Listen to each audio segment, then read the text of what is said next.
Assalamualaikum warahmatullahi wabarakatuh. Jumpa lagi dengan saya Asep Rudi Casmanan di YouTube channel The Zeziknesia Education.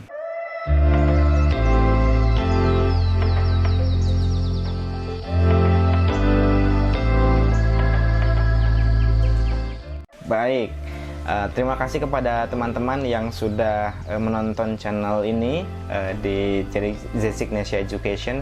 Saya sangat senang sekali ya bisa berbagi pengalaman kepada teman-teman semuanya, karena ini merupakan bagian dari nazar saya ya, ketika saya dinyatakan lolos menjadi penerima beasiswa LPDP untuk yang S3. Saya ingin berbagi cerita kepada teman-teman bagaimana proses saya untuk bisa sampai lolos menjadi penerima beasiswa LPDP. Nah, sebelumnya waktu saya lulus S2, saya dedikasikan untuk menulis sebuah blog gitu kan. Dulu ada blogspot tulisan saya, namun sepertinya sekarang lebih mudah untuk berbagi melalui YouTube ya. Jadi saya lebih puas gitu ya untuk bercerita, menceritakan pengalaman apa saja yang sudah saya laksanakan untuk meraih apa yang sudah saya peroleh, seperti itu. Nah, di video kali ini saya akan berbagi cerita tentang pengalaman seleksi wawancara beasiswa LPDP yang terbaru gitu kan. Jadi memang ada perbedaan yang sangat signifikan ya ketika saya dulu pada tahun 2016 dengan wawancara sekarang tahun 2019 gitu. Sekarang itu dalam artian saya terakhir lulus itu 2019 ya. Sekarang saya sedang proses untuk mencari perguruan tinggi gitu, karena sedang COVID, jadi saya belum bisa berangkat. Nah, video kali ini saya akan mengkaji pertanyaan apa saja sih yang sering muncul gitu kan pada saat seleksi beasiswa LPDP. Nah, teman-teman perlu diketahui bahwa yang pertama yang ingin saya sampaikan dalam seleksi wawancara, harus mempersiapkan diri dengan sebaik-baiknya gitu kan.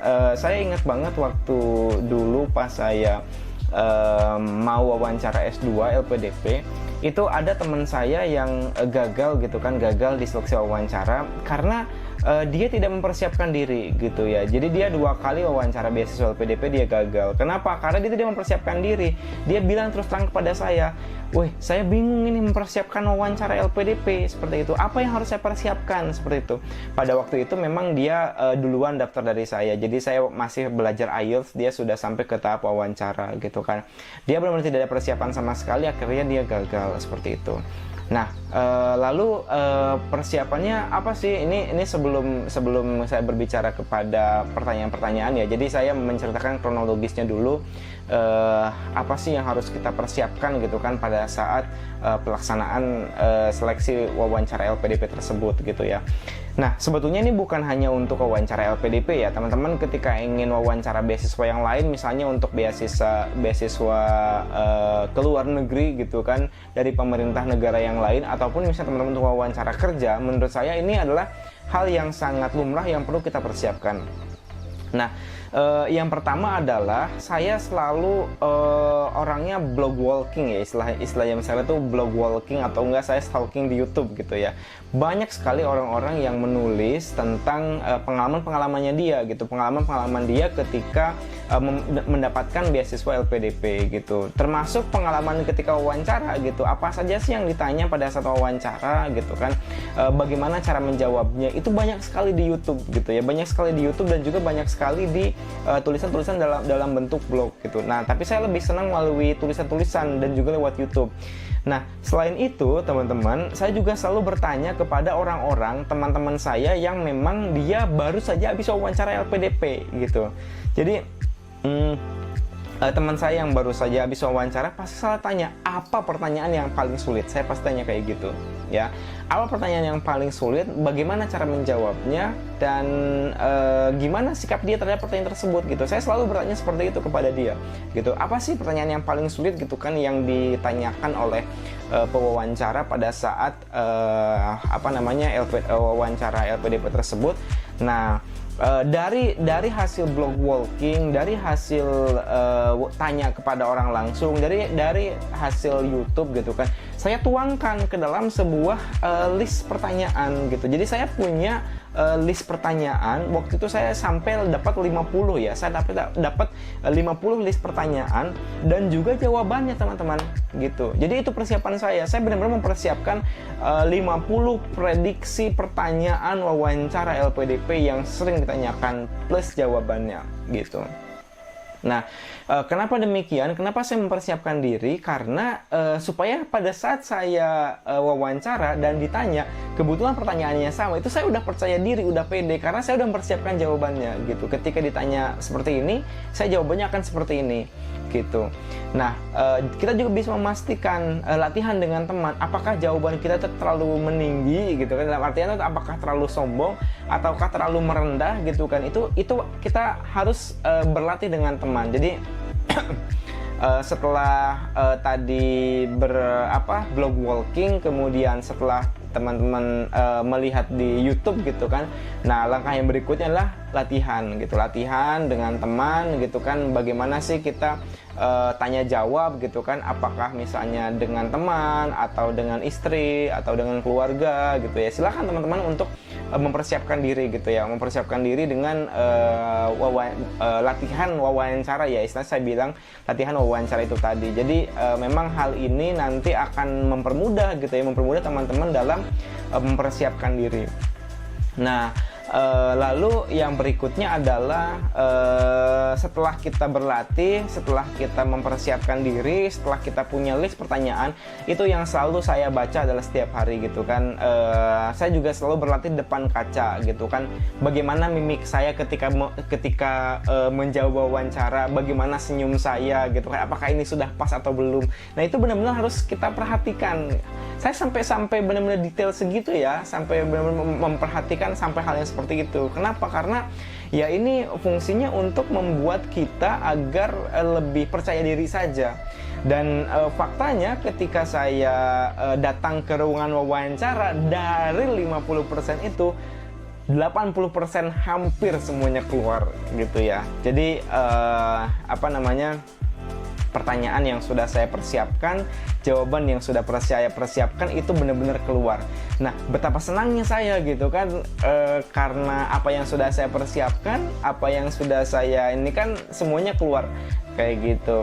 Oh ya, yang terakhir biasanya gitu kan, selain dari kita blog walking, kemudian dari YouTube, dari tanya-tanya ini, kita juga kadang saya suka iseng-iseng tanya kepada orang-orang yang baru keluar dari ruang wawancara, ditanya apa aja sih gitu kan. Itu nggak apa-apa, bukan membuat kita, kalau ada pertanyaan yang dalam list ya udah alhamdulillah.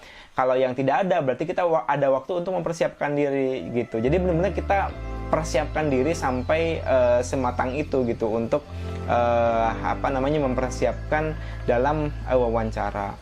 Nah, lalu yang berikutnya teman-teman, setelah kita mengetahui gitu kan, setelah kita mempersiapkan diri mulai dari persiapan wawancara, kemudian dapat pertanyaan apa saja. Nah, pada saat hari H. Nah, pada saat hari H itu sebetulnya apa sih pertanyaan yang sering banget ditanyakan pada saat wawancara? Ini pertanyaan yang sering muncul ya.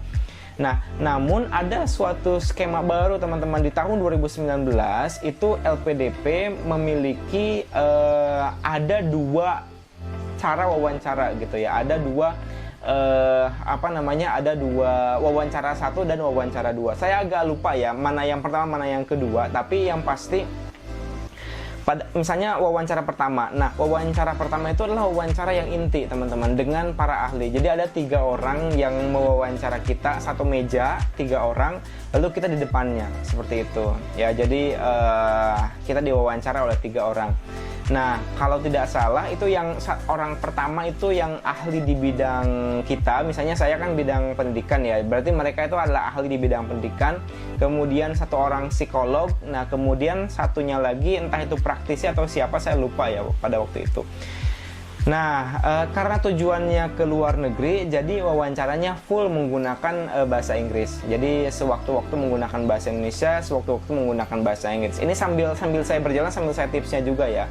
Jadi karena seperti ini tipsnya, ketika si pewawancara bertanya menggunakan bahasa Inggris, kita jawab dengan bahasa Inggris. Ketika si pewawancara bertanya dengan bahasa Indonesia, kita jawab dengan bahasa Indonesia. itu adalah etika, teman-teman. Etika dalam berwawancara. Jangan sampai dia menjawab dengan dia bertanya dengan bahasa Indonesia, kita menjawab dengan bahasa Inggris.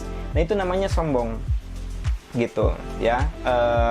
Jangan sampai seperti itu. Jadi harus benar-benar apa yang teman-teman apa yang ditanyakan oleh wawancara, bahasa apa yang digunakan, itulah yang kita jawab ketika wawancara, gitu. Nah, setelah wawancara pertama, lalu ada yang namanya wawancara kedua. Nah, wawancara yang kedua ini hanya dengan satu orang saja, teman-teman, satu orang yang mewawancaranya. Nah, yang mewawancaranya itu entah dia dari unsur BIN atau dari unsur TNI, gitu kan. Yang pasti ada yang menggunakan seragam. Tapi yang waktu itu yang mau wawancara saya bukan. Itu wawancaranya bahasa Indonesia dan kita ngobrol santai tentang nasionalisme, komunisme, tentang sepertinya dia ingin memastikan apakah kita itu benar-benar taat pada aturan pemerintah atau tidak. Nah, intinya seperti itu, teman-teman. Nah, balik ke pertanyaan wawancara satu. Nah, di wawancara yang pertama itu apa sih yang paling sering muncul, yang yang pasti akan tanyakan itu adalah kenapa kamu ingin lanjut studi ke luar negeri? Why do you wanna study abroad? Kayak gitu. Nah, itu adalah menurut saya pertanyaan yang sering muncul pada saat saya wawancara S2 muncul, pada saat wawancara S3 muncul. Lalu ada lagi anaknya, why you wanna study at that university, gitu kan. Misalnya waktu S2 waktu itu saya dapatnya ke Adelaide ya, Adelaide University di Australia, kemudian S3 ke Birmingham. Saya itu basicnya pendidikan kewarganegaraan, pendidikan Pancasila dan kewarganegaraan. Why you don't take in Indonesia, gitu kan? Why do you take study in Indonesia? Kenapa nggak di Indonesia aja? Kenapa milih ke luar negeri? Itu serangkaian pertanyaan yang pasti sering muncul, teman-teman. Nah, kebanyakan jawaban yang sangat normatif itu adalah because misalnya the University of Birmingham is one of the best university in the world, gitu kan. Kebanyakan orang menjawab seperti itu. Dan berdasarkan dari QS World University Ranking itu masuk dalam 10 besar, 100 besar, kemudian top lah gitu ibaratnya kan. Itulah jawaban yang sangat normatif. Jangan menyampaikan jawaban seperti itu, teman-teman, karena kalau itu sudah pasti, tapi berikanlah jawaban yang lebih spesifik. Kenapa sih kita harus mengambil lanjut studi di kampus tersebut, teman-teman? Nah, untuk menjawabnya itu kita juga harus perlu riset, gitu. Nah, kalau saya dulu waktu saya memilih S2, kenapa akhirnya saya memutuskan ke Adelaide, gitu ya.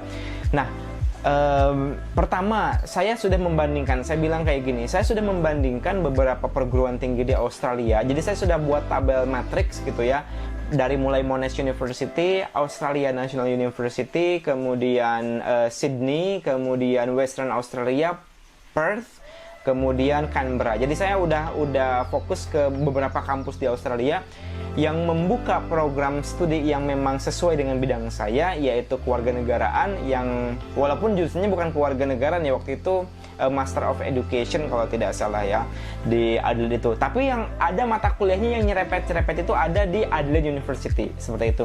Meskipun memang itu bukan one of the best university in Australia, gitu ya. Yang paling bagus kan seperti Australia National University atau di Monash University, tetapi di kampus yang lain tidak ada mata kuliah yang sangat spesifik. Itu ya, jadi itu alasannya. Lalu nyambung lagi, kenapa tidak lanjut studi di Indonesia, gitu? Kenapa tidak di Indonesia saja? Nah, jangan kita meremehkan kampus dalam negeri, gitu, karena semuanya sama, mau dalam negeri mau luar negeri sama, tergantung prioritasnya. Ingat, jangan meremehkan, tapi kita berikanlah jawaban yang elegan. Saya waktu itu bilang seperti ini, meskipun saya bidang pendidikan kewarganegaraan, tetapi topik riset saya itu adalah tentang sex education, gitu. Jadi saya ingin membuat suatu kurikulum pendidikan seks yang mana yang memiliki expertnya itu ada di Australia. Dan bilang saya itu sudah menghubungi profesor yang nanti akan menjadi dosen pembimbing saya. Buktikan email-emailnya. Saya sudah mengirimkan email sebelum wawancara, saya udah email dengan profesor. Bukti korespondensinya, ini emailnya. Saya bilang, ini topik riset saya, ini profesor yang nanti akan jadi calon pembimbing saya sudah berkirim email seperti itu. Lalu yang kedua, kalau seandainya di Australia itu sex education itu sudah ada di sekolah, seperti itu, sudah ada implementasinya di sekolah. Oleh sebab itu saya berencana melakukan penelitian di sana, dan saya juga sudah mengirimkan email kepada kepala sekolah yang mana mereka welcome untuk menerima saya dalam penelitiannya. Tunjukkan emailnya, seperti itu, kepada pewawancara gitu. Ini membuktikan bahwa kita itu sudah benar-benar well prepared gitu, benar-benar sudah well prepared untuk bahwa kita sudah niat untuk lanjut studi ke luar negeri, kita sudah niat untuk email profesor, email ke sekolah, dan itu menjadi topik penelitian saya gitu ya. Jadi itu jawabannya seperti itu, teman. Kalau ditanya kenapa ingin lanjut studi ke luar negeri, tapi mungkin teman-teman mahasiswa yang lain atau calon penerima beasiswa yang lain itu punya jawaban yang lain, tapi itu jawaban saya seperti itu. Lalu berikutnya juga ditanya lagi tentang seputar penelitian gitu kan. Saya benar-benar full ditanya seputar penelitian, bagaimana metode penelitiannya, kenapa ingin mengambil metode tersebut gitu kan. Pokoknya udah seperti sidang skripsi aja gitu ya. Jadi mereka ingin memastikan bahwa kita itu akan survive di sana. Lalu masih tentang seputar studi ya, teman-teman ditanya juga, tahu nggak sistem IPK di sana? Kan kalau di Indonesia IPK-nya 0 sampai 4. Lalu di sana bagaimana? Sistem ujiannya seperti apa? Itu mereka nanya seperti itu. Harus detail. Jangan sampai ngarang. Siapa tahu pewawancara kita tuh alumni Australia gitu. Ya, jadi kalau kita nggak tahu, bilang aja nggak tahu gitu. Kebetulan saya sudah riset karena itu udah masuk dalam list 50 pertanyaan yang saya siapkan gitu. Nah, yang berikutnya adalah ditanya tentang SPP. Berapa sih SPP di sana? Ingat, lagi-lagi jangan ngarang, karena pewawancara itu mereka ada di depan komputer. Mereka punya laptop dan mereka bisa ngecek apakah jawaban kita benar atau tidak. Seperti itu. Nah, kalau misalnya di psikolog gitu kan, mereka bertanya, apakah kamu sudah siap untuk berbeda budaya, berbeda bahasa? Bagaimana kalau nanti kamu tinggal dengan orang-orang yang berbeda, seperti itu. Lalu, apakah orang tua kamu mendukung gitu kan? Jadi dia bertanya juga tentang orang tua gitu, bagaimana kehidupan keluarga kita. Kalau seandainya sudah berkeluarga, waktu saya wawancara S3, apakah anak istri akan ikut atau bagaimana, seperti itu.